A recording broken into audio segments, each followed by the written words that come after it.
Hi everyone, welcome to the next tutorial. Today we're going to look at the next part of our triangle. We've touched on shutter speed and how it works within the triangle.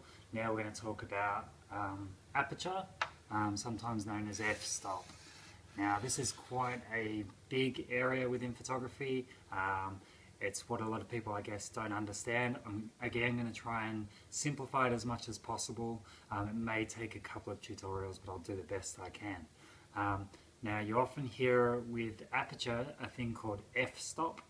It sounds a little bit scary, but what it basically is a set of numbers that tells you how open or close your lens is. So you have to try and picture it like the iris of an eye, that it closes and opens up depending on the light, but you get to control it. So what you often hear, and the other thing is it moves in opposite directions, so a lower number is a wider open hole, whereas a higher number is a tighter closed hole. So the best way that I can describe it is that if you taking landscape type photos, you'll quite often hear people using their f-stop numbers up around the 18 to 20 sort of numbers, even right up to 32. That means that they've brought the hole in shallow for the higher f-stop number, so it's a small hole, but it gives you greater depth of field, so you pick up more of the shot in focus. Whereas if you dial your f-stop number right down, you're opening it right up. So for a portrait type shot, get the focal point as the person that you're doing the portrait of. The background will go into that blurry look, which they call bokeh or bokeh. I'm not sure exactly how they say that one, but that's what everyone likes to achieve in their photography.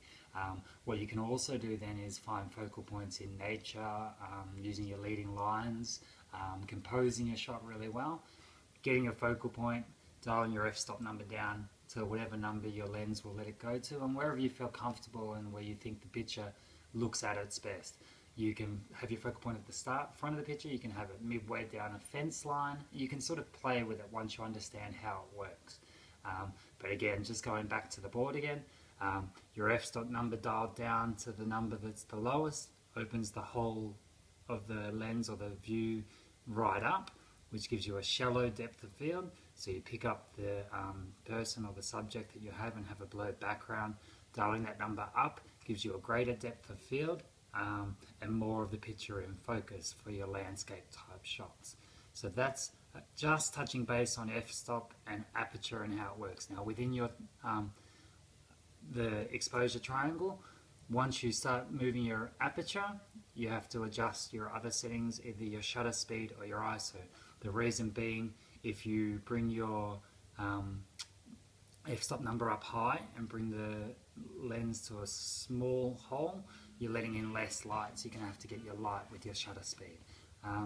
That's probably it for today.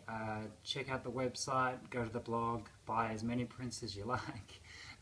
There's some other exciting things happening. I'm talking again to BuyBale about doing a calendar heading into next year. But that's it for today. Have a great night. Okay, bye.